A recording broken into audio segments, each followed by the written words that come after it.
Hi, welcome to HowtoDandD. My name is Fred Wheeler and today I want to talk about Dungeons & Dragons 5e, and in particular I would like to talk about the purpose of your animal companion. And let's get real. Who wouldn't like the idea of actually having a character who is a Beastmaster? Okay, alright, I realise that the Beastmaster kind of got the shaft with the Dungeons & Dragons 5e book, and therefore having an animal companion, particularly in combat, just seems an awfully bad idea quite often, considering how fragile they are. And so that player's handbook and what they've got there for the Beastmaster with animal companions really sort of puts you off actually having a Beastmaster. I've seen it happen at my table many times, and a lot of people just give up on having an animal companion simply because in combat they're just squishy. And as a dungeon master, even myself, because they are they're not a player character, they're basically an NPC run by the player. And that's my sort of view. It's not actually being played as such, it's just being controlled, a bit like the Dungeon Master, but by a player. So it's tempting to wipe them out. So I decided I would do a video discussing how you can use your animal companion outside of combat. And that's what this is all going to be about today. So let's start off, shall we? First off, a sentry. Sentry duty at night while you're sleeping. It can warn you of danger, and a bat's a good example of that. I think it's a reasonable option in my opinion.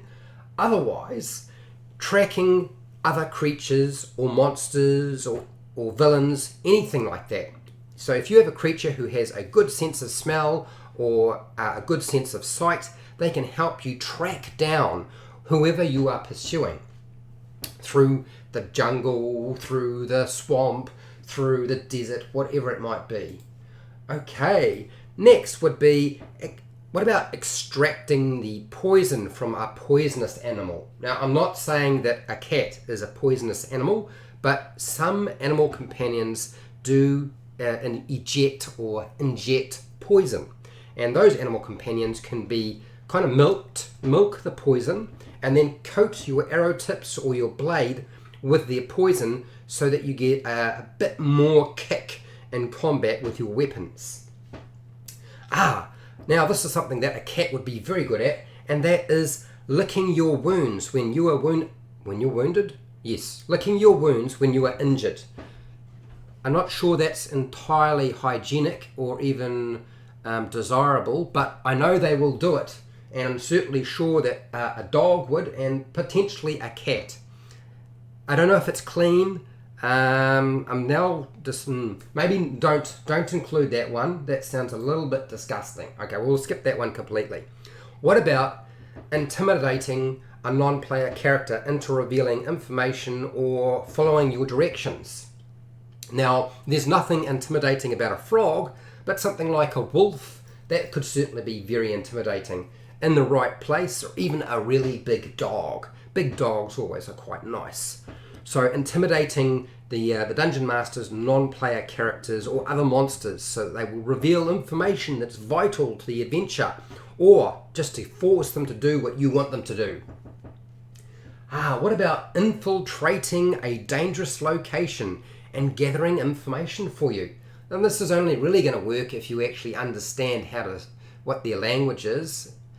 Do you understand how to speak Frognese, or have you cast a spell on yourself that allows you to communicate with your beast? Or are you the sort of race that basically understands all small beasts? And if that's the case, then you're away. What about infiltrating a location and searching for traps? Searching for traps, why not? Rather than the rogue doing all the searching for traps, you can get your animal companion to do that. Although I do feel like that might potentially cause quite a few deaths. So just bear in mind, not always a great idea, particularly if they are likely to get hurt badly. Smashing through a large barrier.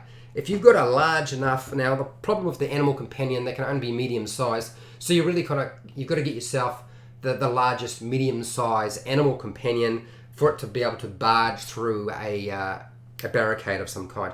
But smashing through a barricade, that might be a use that you can use in your game. Somebody decides to block off a door, and along with your shoulder going into there, your animal companion can help barge into it. Oh, this is one I rather like, and that is, what about carrying your luggage, your supplies, your weapons, all of your food that you might be taking to a faraway land? So carrying your luggage and supplies from one location to another, provided it's strong enough. If it's a bit on the small, weak side, it's not going to work. But a mule's a pretty good example of an animal strong enough to really do something like that. So I would suggest a mule, even a big dog maybe. A parrot can be trained to warn of intruders or danger, and it can speak. This is one of the bonuses. You don't have to worry about being able to speak to animals by casting the spell or being a forest gnome. And flying animals are extremely good scouts. They can scout ahead for danger, and once they've seen whatever's going on, they can come back and let you know. And don't forget, if you have the ability to communicate telepathically with your animal companion, that's going to eliminate the hassle of having a spell that will allow you to communicate with them, so you can actually figure out what's going on. What about hunting for food? Yes, you can go hunting for food, and that food will feed your party and you, and your animal companion can help you do that. In fact, some animal companions are probably so good at hunting, in fact, that they don't need your help whatsoever. And I think a panther is certainly a very good example of that. What about body heat on a cold night when you're very, very cold? Help keep you warm. Now, obviously, you have to pick the right animal companion for this. Something like a small rat is not going to be suitable, and you're certainly not going to get warm by snuggling up with something like a snake. But certainly the panther, the dog, the mule, they're all going to have a fair amount of body heat, so they could be quite useful to you as well. Don't forget the help action. Absolutely, you can use the help action outside of combat. It's not always about being in combat and using the help action. Now, if it's a large enough creature, it can help drag and move something. If you are searching for a location for a particular item that it understands, or a particular smell, normally, when you're trying to find something, if you've got a sample of that scent, you wave it in front of the dog's nose, or whatever animal it is that's got the good strong scent detection, and then away they go. They can find a piece of cake. No trouble whatsoever. What about carrying messages to your allies? Now, the raven would be a pretty good example of something like that, where you just tie your message onto its foot, and it flies off to wherever you need it to fly to, and then it flies back with the other message once you've delivered your message. So carrying a message, even something like a pigeon. Remember, homing pigeons have been around for many, many years, until, of course, they were extinct and no longer around, but they were certainly used quite a lot, and they were very, very helpful to their masters until, of course, they probably all got eaten. Okay, what about a mount? Allows you to move a lot faster. Now, here's the problem with the mount. If you aren't a race that's quite small, and the animal companion that you've got isn't really big enough for you to sit on, then it's not going to be a mount. There's no way you can mount a snake or a raven or a rat, unless it's a very, very big rat. But something like a large dog, like the Mastiff, and even a wolf, and of course your mule. Yeah, it can carry you as long as you're the right size. And if you're not the right size, then obviously it's not going to be an option. Don't forget, there's an important part to be played in just being friends. So you now have a new friend who can keep you company. Not just the other members of the party, but also this animal companion who's hopefully going to stick to you like glue. Now, if any of this stuff doesn't work for you and all else fails, You can always just wear it as a fur coat, provided it's furry. If it's not furry, then, I don't know, snake skin boots or something like that. So lots of different possibilities in terms of the animal companion outside of combat where you can utilize them. They don't, if you keep them out of combat, then they probably won't die, and they can still be very beneficial in your game in many different ways. Okay, I've covered pretty much everything I wanted to discuss today.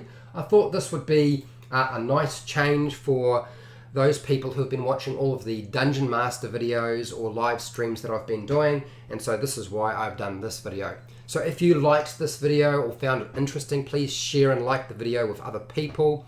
If you are not subscribed and you like this sort of content, there will be more, so please subscribe. Hit the bell button to be notified when I do a new video and when I go live. Now, if you want to support my channel, you supported my channel right now by watching this video, and I have many more videos you can watch that will help me as well. I don't do Patreon, but down in the description, the thing, those affiliate links. You can buy stuff from Amazon, the book depository. I get a small commission. You pay exactly the same price as you normally would, and you don't even have to buy the thing that I've linked to. Just go through the link and go and buy whatever it is you want to buy. So that's pretty much covered everything. Now, if you're in the live chat and you want to have a discussion with me about anything in particular, or give me a bit of feedback, that's good too. Stick around, I'm not going to disappear. Otherwise, if you're not part of the live stream, then you can put your questions, feedback, your opinion down in the comments section. And hey, thank you for hanging around. Until next time, keep rolling those 20s.